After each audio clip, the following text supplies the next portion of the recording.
Welcome back to Studio 4. We are live this Saturday morning. Welcome to a Trekzone Conversation.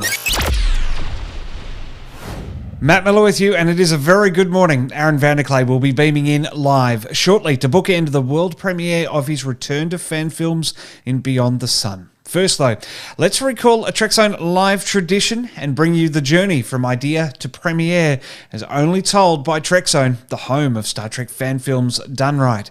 Our first conversation of the year saw Aaron beam in to announce to the world he was pulling a John Farnham and would be returning. And Aaron, thanks for beaming in today, man. I really appreciate it. You're looking well. Thank you very much. So do you. You're very well. The New Year festivities, I think, are sitting, maybe they're about here now. Yeah, you gotta. New Year's is a tough time, isn't it? It really like is. You want to feel good, and then you feel bad afterwards. Exactly right. And Christmas as well doesn't help, and you know, just those whole 2 weeks every year, it's just crazy. And what a year 2020 was. For sure, I've been extremely fortunate this year that I haven't been too badly affected by the coronavirus pandemic, but so many people unfortunately have been. So yeah, it's been a tough one. 2020, man, how was it for you? I was really fortunate that I wasn't actually too badly affected by the pandemic. I still kept my job after so many people at my job lost theirs. I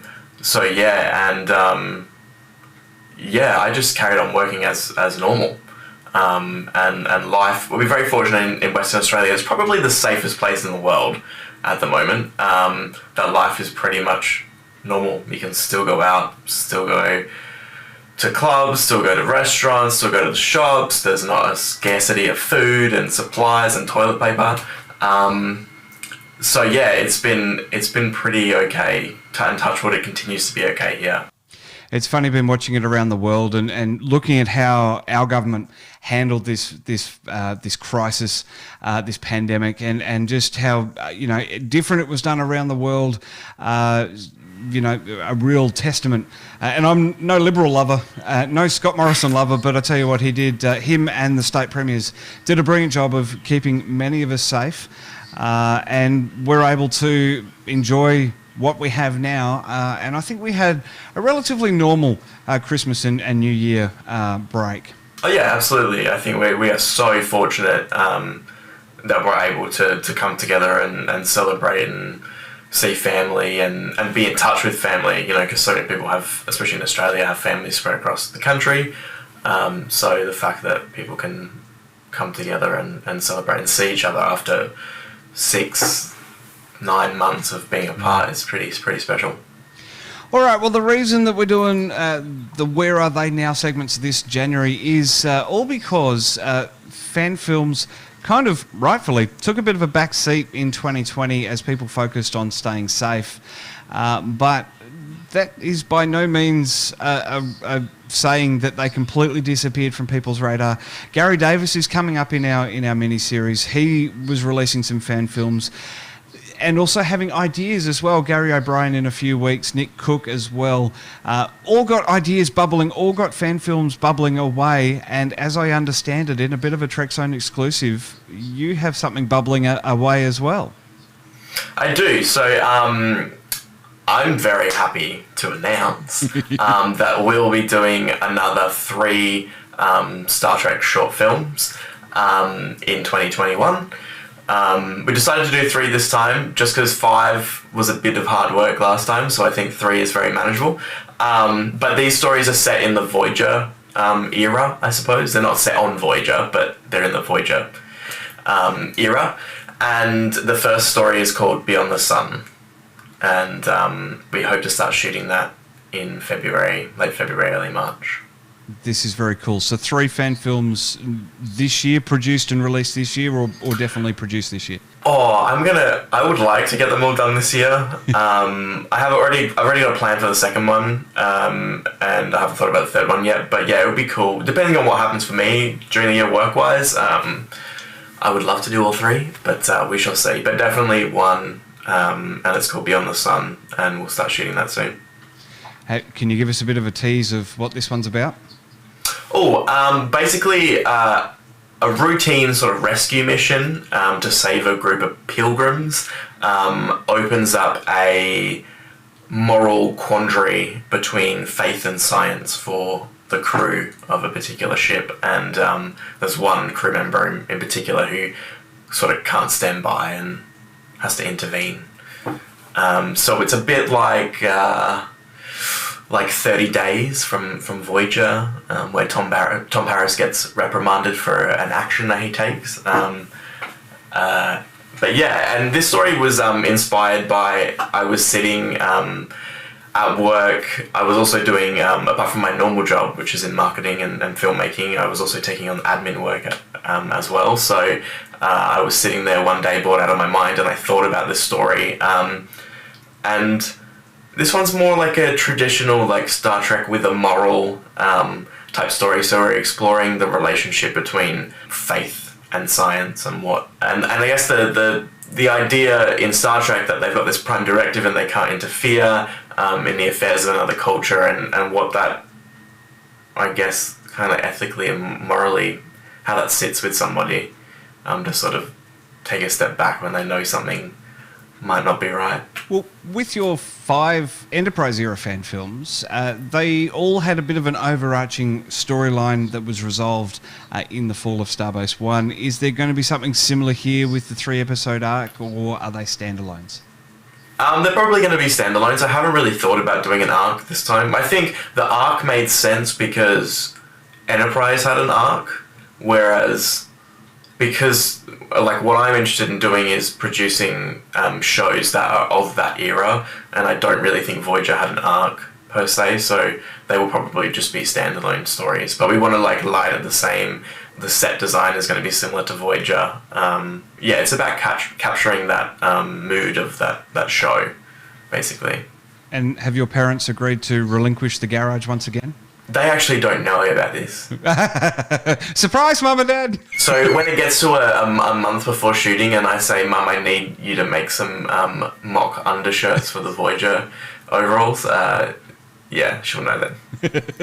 Or she'll be watching this show. She'll be that's true, searching for your name on YouTube. Do you know what? She'll probably see it from this.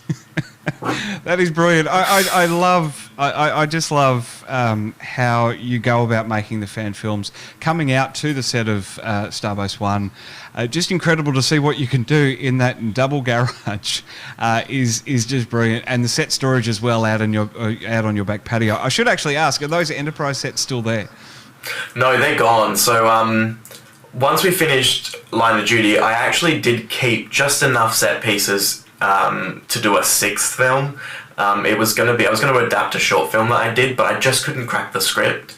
And I guess the final nail in the coffin was pulling apart those sets and saying, like, no, that's enough. Like, we don't need to do any more. Like, it's okay. Well, you needed to do more. You just didn't want to do it. Yeah. To be honest, I guess the reason why I stopped and the reason why I'm only doing 3 is because I really felt like there was a period, and I feel like it was a year, that we did the Derelict, Good Men, and Fall of Starbase One in a fairly short space of time.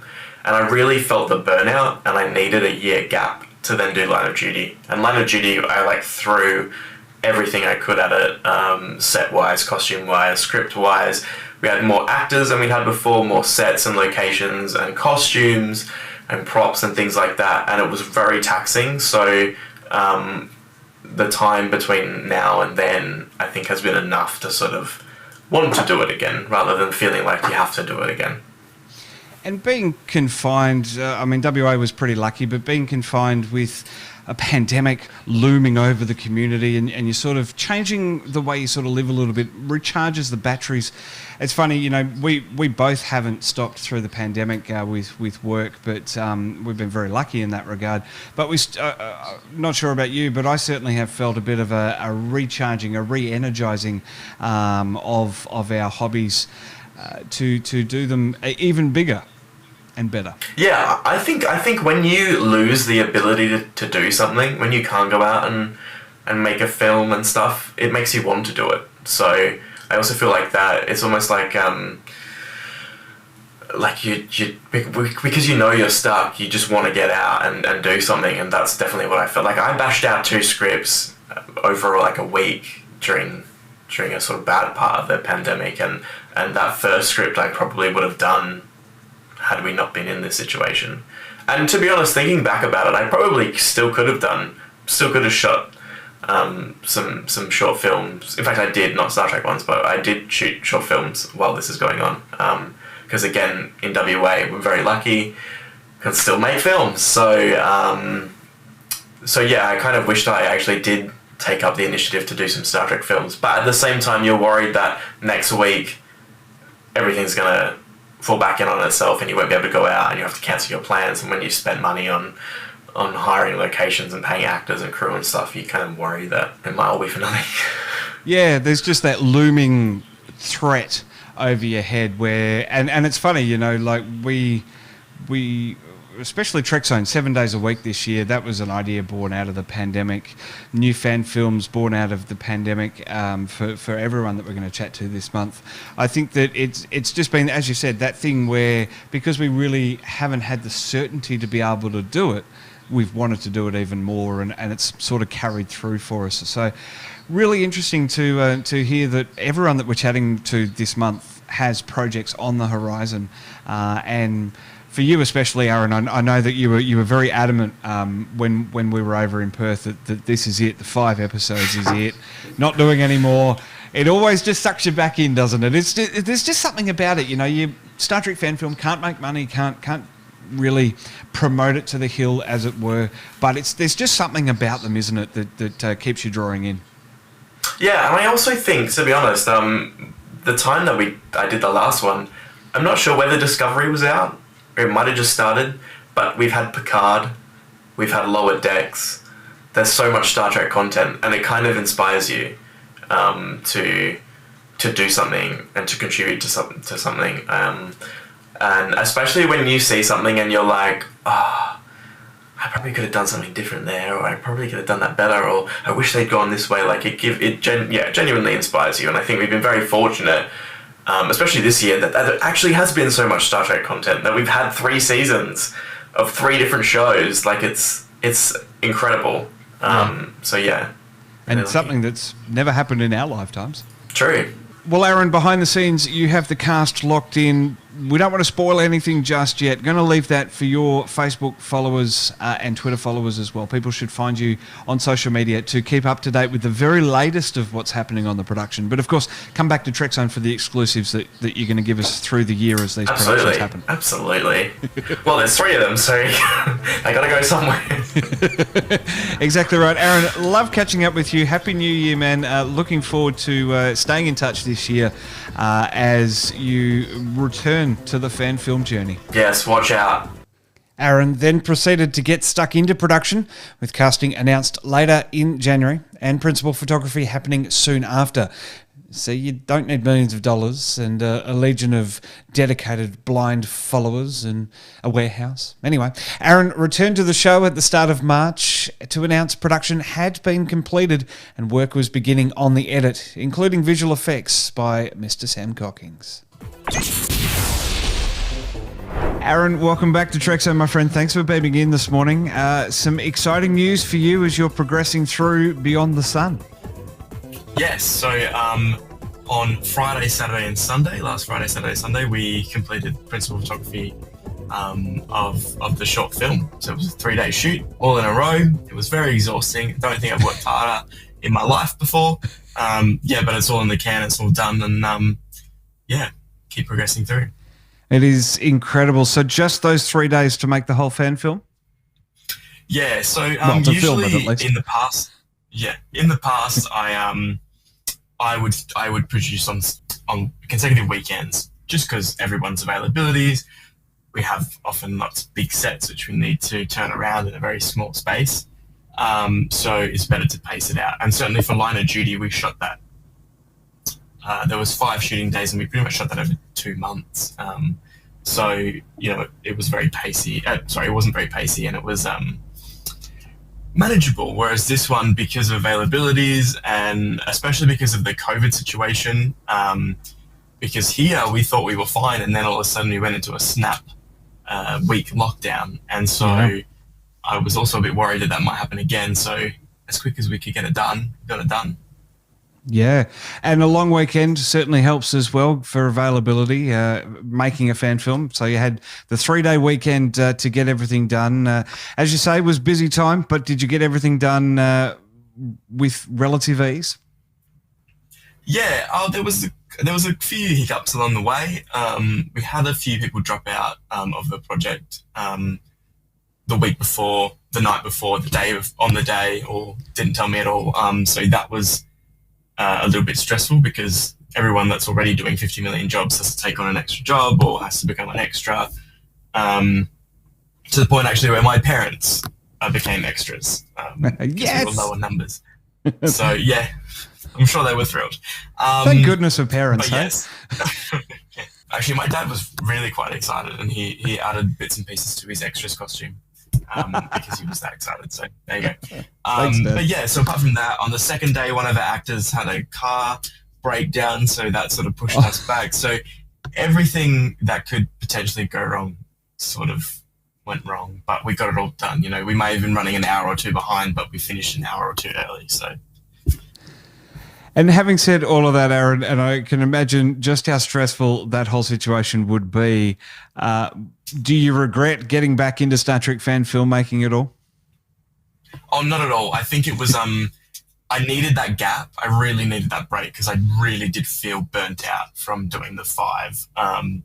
And yeah, no matter how far apart I could space them apart, I still felt that burnout. So it was nice to have some time away to have a think and to recharge. And also, I think like we spoke about last time, not being able to do something with COVID really makes you want to do it. And that sort of reignites the passion. And that's kind of what happened with Beyond the Sun.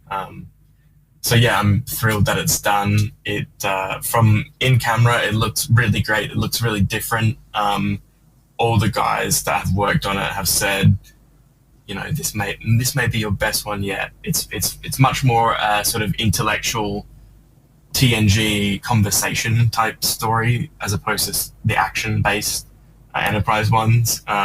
Stephen, my first AD, was like, wow, this is weird that, you know, no one's running down corridors and, you know, there isn't all this action based stuff. It's people literally sitting around a table having a conversation about ethics and morals and religion and faith and science. So yeah, it's different and it looks different, and yeah, I'm really excited. And that kind of allows you to flex your filmmaking muscles as well. Having such a static scene kind of gives you the ability to get creative and find ways to show that story and tell that story in a way that's going to hold the audience. Any sort of creative tricks that we can look forward to? I think more. I've been listening to the Delta Flyers podcast with Robbie Duncan McNeil and Garrett Wang, and McNeil always talks about the production side of things because he was shadowing directors at that time. He hadn't started directing himself yet. And the way he talks about the production of Voyager, the types of lenses they use, the policy that they had that if actors aren't moving, the camera needs to move. All those types of little insights were really helpful. And also watching an episode of Voyager and how a scene is constructed, especially in the briefing room. This is more of a TNG style where there's a lot of there's always a single of the captain, there's a 2-shot of the aliens and their aide, and then there's 3-shot or 4-shot of everyone else on the briefing room table on the other side. So it's probably more like that. But it's just trying to get into that style of sort of 4x3 90s Star Trek. So that's what we've tried to replicate in this. So that's what interests me, and that's what I find exciting. And once again, returning to the garage, the famous garage that I got to visit for the fall of Starbase One, bumping those sets in, moving stuff around over 3 days. Nice logistical challenge to have. How did the sets fare through it all? It was exhausting. I was lucky when we had our snap lockdown that I was locked down with my partner, so we were able to bash out all these sets over sort of 7 days, which was great. And so I think we must have learned from previous experiences because all the sets sort of fitted in and there was room to move around, which is often not the case. However, yeah, so it was, we'd finish filming, we'd do an 8-hour shoot, and then we'd have to bump out the set, and then we had to bring in a new set for the next 8-hour day. So it was a long, stressful time. But on the last day, because you're so tired, you're like, we'll just leave everything, out the back, and we'll take it apart in the morning. Like, it'll be fine. And then Perth went through a sudden snap winter week of storms, lightning, thunder, and rain. And so about 5 of the set pieces got totaled. So that was a shame. Some of them were coming apart anyway, so it wasn't a too great a loss. But yeah, so we weren't expecting that, and that happened. So, well, it's funny you have snap COVID lockdowns, and then you have snap weather events. It seems that and car breakdowns and all sorts of stuff. It just seems that everything's there to try and test you and see how far your resolve is going to hold out. Does it? I think Perth saw the rest of the world and thought, we can do this in a week. We can do it. Bring it all in. And that's what, yeah. Does it delay you at all for the next fan films with the loss of these set pieces? Not at all.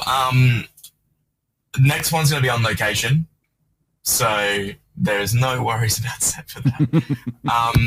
But the one after that, I mean, it would have been nice to keep the sort of corridor set, but there's not much we can do about that.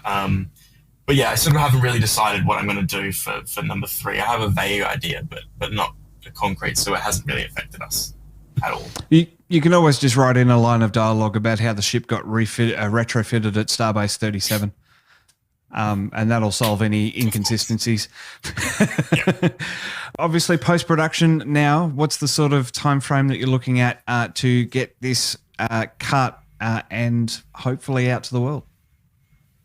Well, I'm going on holidays next week, so far more important. I'm not going to think about it. Far more important. Yes, I'm gonna step away. I actually find it is good to take a week away from after shooting to come back to it fresh. I've done that through all the previous films, so I intend to do that for this one as well. But yeah, I'm going to enjoy my holiday, and then I'm going to come back. And yeah, usually takes us about 2 months to turn it around. Sam Cockings is doing some visual effects for us.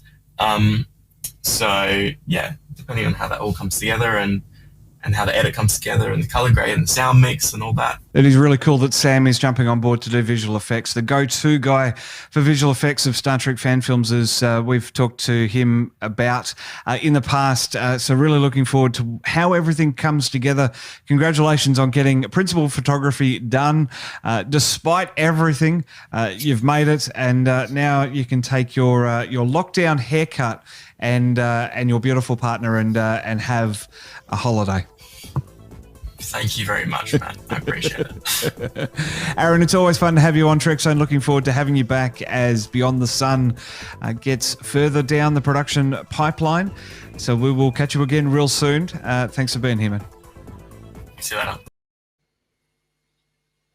And that brings us to now. Aaron Vanderkley has beamed in, and we are just minutes away from presenting to the world Beyond the Sun. Aaron, welcome back, my friend. Thank you for having me, Matt, and thank you again for hang on, we have to premiering. I can hear you. Why can't I hear you? This always happens to me when I try and do things live. I'll press that button, and then we'll be able to hear you. Hello, Aaron. Hello. Is that better? That is much better. And it was a problem at my end. It always is. That's okay. Technology, hey. I can't wait till we stop doing Skypes and Zooms and everything and get back to normal. Exactly right. Exactly right, indeed. Well, I am thrilled to be presenting the world premiere of Beyond the Sun this morning, ahead of the launch on your channel at 8 p.m. tonight. So thank you for that. Thank you. I'm so excited to do another premiere with you. Well, stay right there, mate, because we are going to chat with you about the film, but we have to see it first. The thrilling return to Star Trek fan films for you and the team. Can you hit us up once more with the synopsis? Yes, so a routine rescue mission places Starfleet in a moral quandary between faith and science that is too difficult for one crew member to ignore. Let's get into it. You are watching Trekzone Live.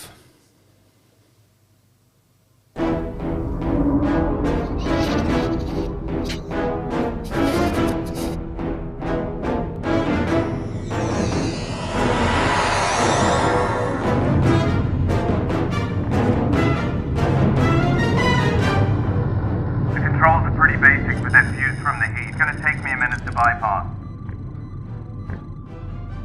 I don't believe it. What? They're in some kind of self-induced coma. Life signs are stable. There's no active suspended animation. They're just asleep. Well, if they're not in any immediate danger, Doctor, you can come help me. I need you to reroute the secondary protocols and emit an ion pulse through the navigational controls. Can do. That'll cut out the left thruster, divert full power to the right one, and send us hurtling away from the sun. Structural integrity is at 14%. Hull temperature is at 9,000 degrees. Whose crazy idea was it to do this again, Doctor? I believe it was yours. Well, start believing in miracles. Hold on!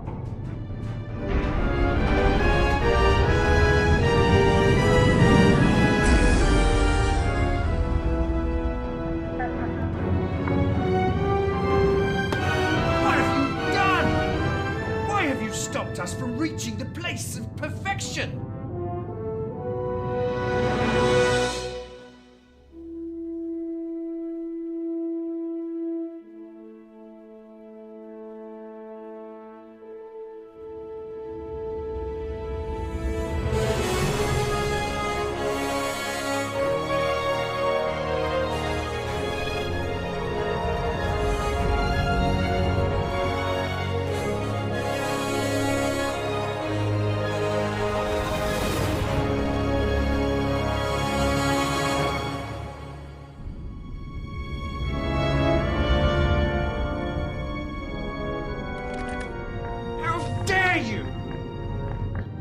Stop us on our journey! Your ship was on course for a sun. Or maybe you didn't realize because you were too busy kumbayaing on the floor. Who gave you the right to interfere? Who gave you the right to step foot on our sacred ship? Who are you people? We're Starfleet officers from the Starship Explorer. We answered your distress call. Outrageous!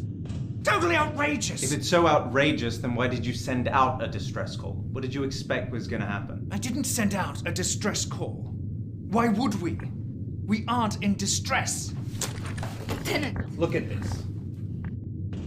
What am I looking at? It's the communications log, which very clearly indicates that an all-frequency distress call was sent from your ship. This is your ship, right? Yes, but I didn't send it. I mean, why would I? We are all on our way to the place of perfection. Sounds like someone on your ship doesn't want to go. Ridiculous. We are all on this journey together. I'm not. Barnett, what did you say? Did you do this? I did. But why? Why did you do this? After everything we've worked to achieve.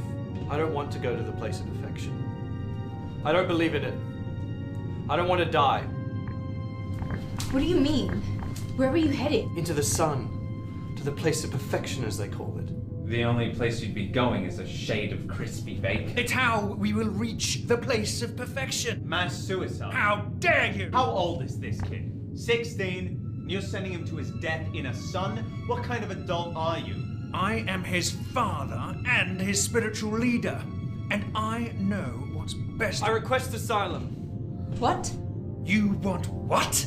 You heard me.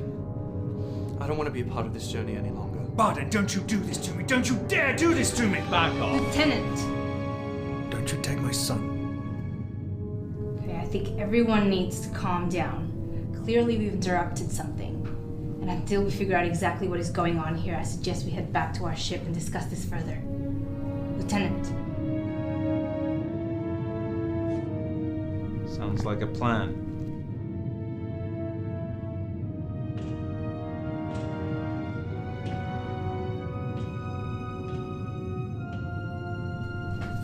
Come over here. Away team to explore. Go ahead, Doctor. The ship is secure, but there's been a situation. We'll need to brief the captain. Acknowledge. Proceed with caution. Did you get us away? I did. Yeah, with help from the doc. Thank you. It's my job. I'm an engineer. On your starship, is your ship like this one? No. It's a lot bigger. And a lot more advanced. Took my people nearly 100 years to build this ship. You must think we are very primitive. Not at all. It's a big universe. We'll have to start somewhere. There are places of perfection elsewhere. You mean other religions? Yes. Not so many on my world anymore, but there were. Religion brought people together. Gave them something to hope for, especially in times of war. But it also divided people and probably caused most of those wars to begin with, so...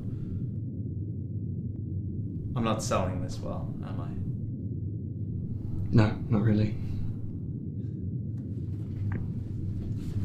Some people find fulfillment in helping others, or learning new things, or just being the best person they can be, without the end goal of reaching a place of perfection. This life is enough. We make the most of it. This life you speak of sounds like one I want to live.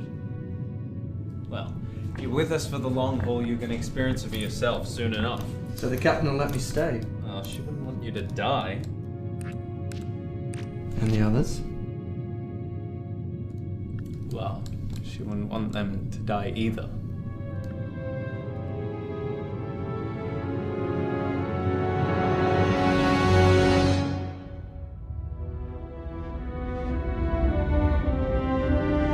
I cannot believe this is happening. He is my own son.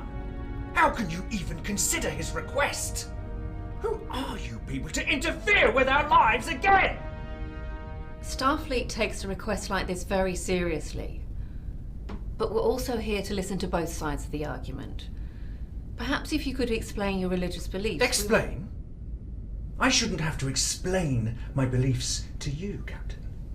I don't ask you to explain yours. Pastor, you're right. You don't have to. But given the situation, I believe it will help. From what I understand, your son seems to think that not only is his life in danger, but also the lives of the entire congregation. How dare you! I would never endanger the lives of my people. Then talk to us.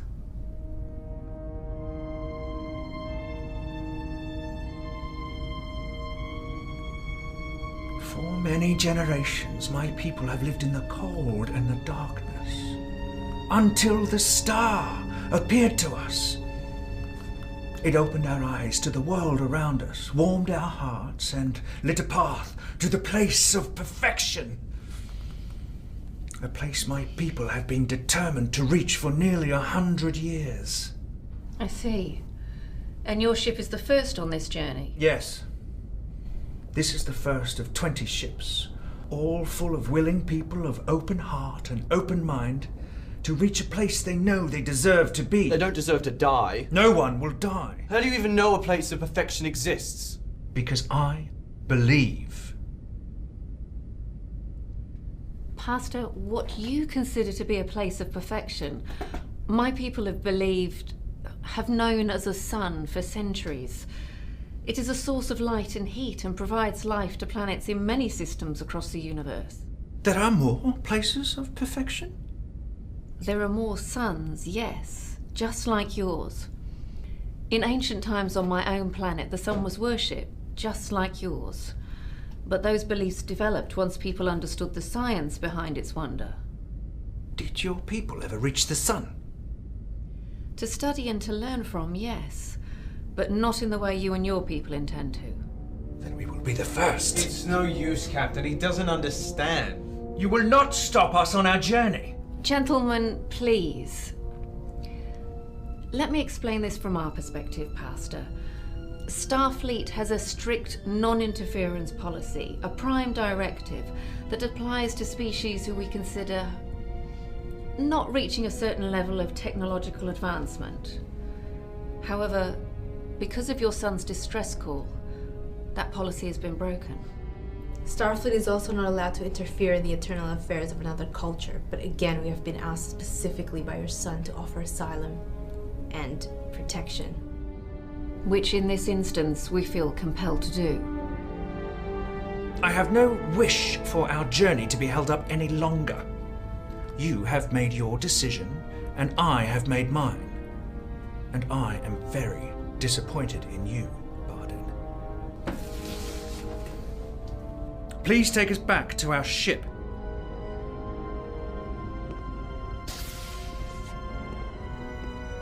So that's it? You're just gonna send them on their way to die? As I have explained, young man, we can't interfere in your species' cultural affairs. That doesn't make it right, though.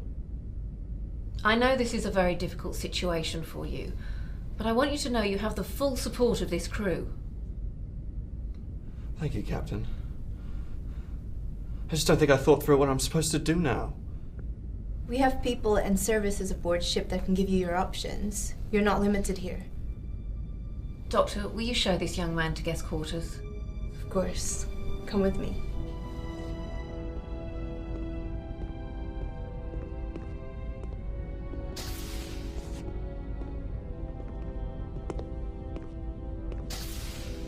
Permission to speak candidly, Captain. By all means. He's right, sir. That boy's father is going to kill all of those people, and we're just going to sit back and let that happen. It's their belief, and we can't interfere. It is a sun. It's not a wormhole. It's not a trans-dimensional gateway with the Garden of Eden sitting on the other side. It is a burning star that is going to vaporize 12 innocent people and one whack job. That is enough! You are a Starfleet officer, and on this ship I expect you to uphold the values that govern this crew. I sympathize with your thoughts and feelings, I really do. But I also have to respect the belief system of another culture. Do you understand me? Yes, sir. Dismissed.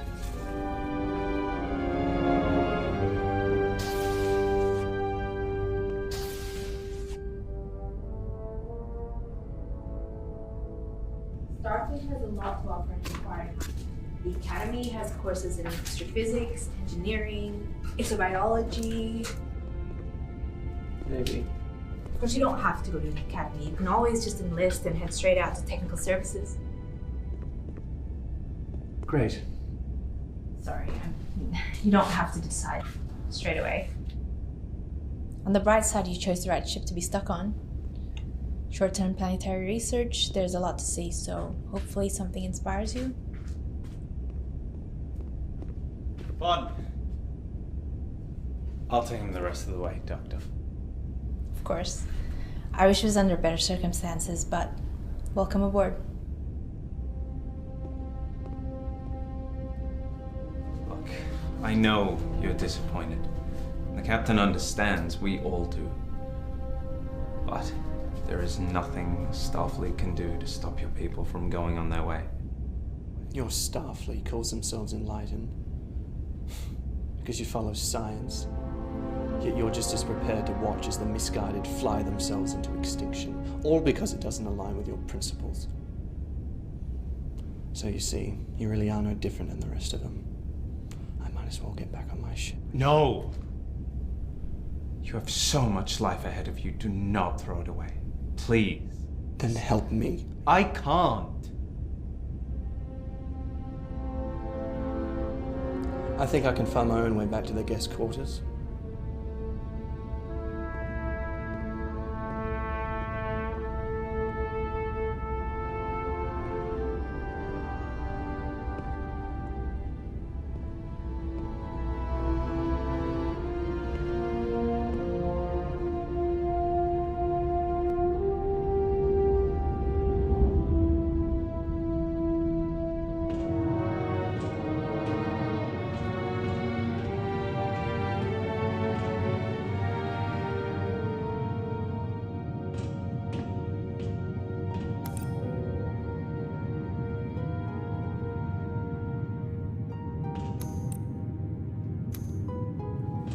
you doing here? The captain asked me to make sure my modifications earlier today haven't affected your navigational controls. Wouldn't want you missing that sun, now would we? Haven't you done enough damage already? Look, do you want to get to where you're going or not? That's what I thought. Believe me, I don't want to spend another moment on your ship longer than I have to. Well, we're in agreement on that then.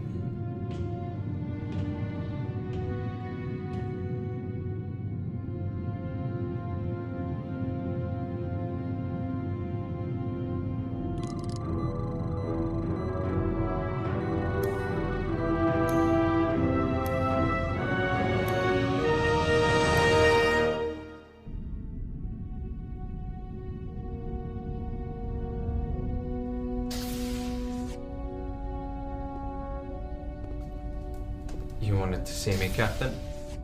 Yes. Sit down. We're dropping out of warp. Initiating long-range sensor scan. After we departed the system, I asked for long-range sensors to monitor the Pilgrim ship. I see. And did they make it to the sun? You tell me. Captain? The computer detected an unauthorized uplink between the Explorer and the Pilgrim's navigational systems. The person responsible didn't even bother to cover their tracks. Why did you do it? I couldn't let those people die. That wasn't your decision to make. As it stands, with their ship in its current condition, it will take them at least 20 years to get back to their planet. So I don't see how you think they could be any better off. At least they're alive. And when they get back home, if they get back home, then what? They have a fleet of ships ready to launch. How has this stopped the next ship or the next fleet of ship? I did what I thought was right. At the time, for you. But not the long-term effects your actions will have on their futures. Perhaps if they saw what happened to the first ship, it would make the others reconsider. We don't know that. No, we don't. We don't know a lot about their situation, which is why I didn't act on the limited information we did have. You didn't act at all. What were you expecting me to do? Hold a phaser to their heads and say, please come this way, and re-educate them on the meaning of life? I needed to restore Barden's faith in Starfleet, or he was going to get back on that ship and die with the rest of them. In Starfleet? Or in you? Both. You violated my direct orders. Yes, Captain. And you violated one of Starfleet's most important ethical principles. Yes, Captain. You are hereby reduced to the rank of ensign, and you will be confined to your quarters until further notice. Yes, Captain. Dismissed. Proceeding to warp. Why didn't you wipe the log? Because I didn't think I'd be able to live with myself if I did.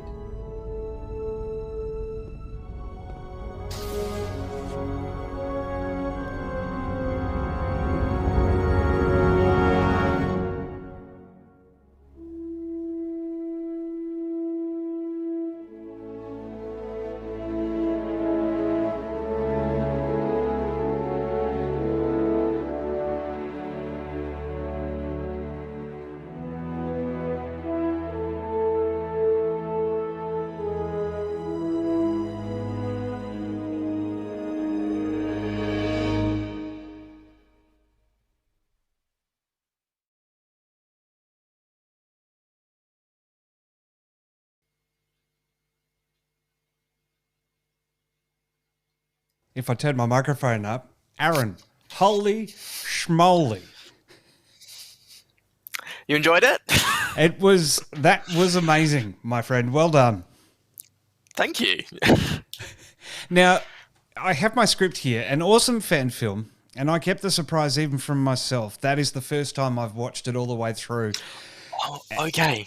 And I appreciate you taking the time to stay with the show. What's it like to see it completed and online now? It feels really good. It is such a relief. I am someone who has a very short attention span, so when I do something, I need to get it out there as soon as possible. So the last couple of months have been excruciating. However, I'm I'm really glad it came together. And I was when I was listening to the interview that we had previously, and just thinking back to when people were saying, they thought this was really good when we were filming it, and it was different, and it was a good story, and to see it come together and work out is great. Well, you've said there are 2 more, and I remember you saying that you'd like to see them out by at least next year. How's the timeline working for that? I think it's still going to be okay. I would still like to get both of them done this year.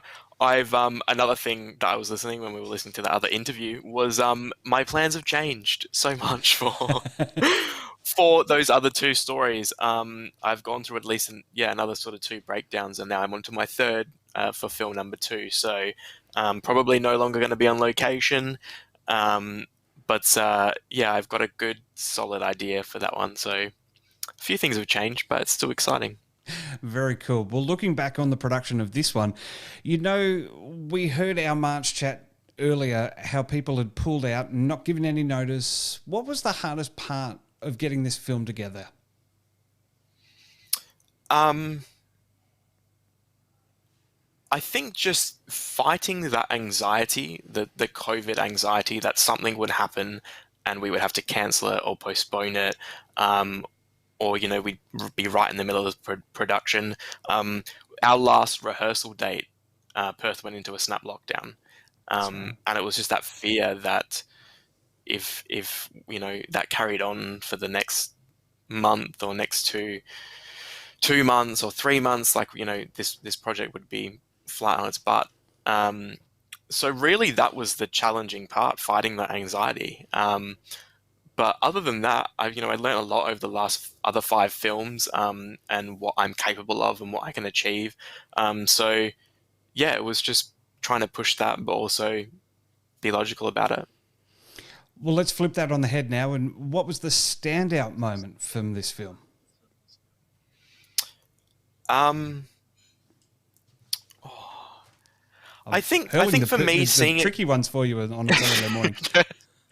I think for me, I genuinely thought this was a solid story, and to see it performed the way that I had it in my head, that was the standout. And to have those sort of emotional conversations, especially the one at the end, and to see it played how I wanted it, that's a standout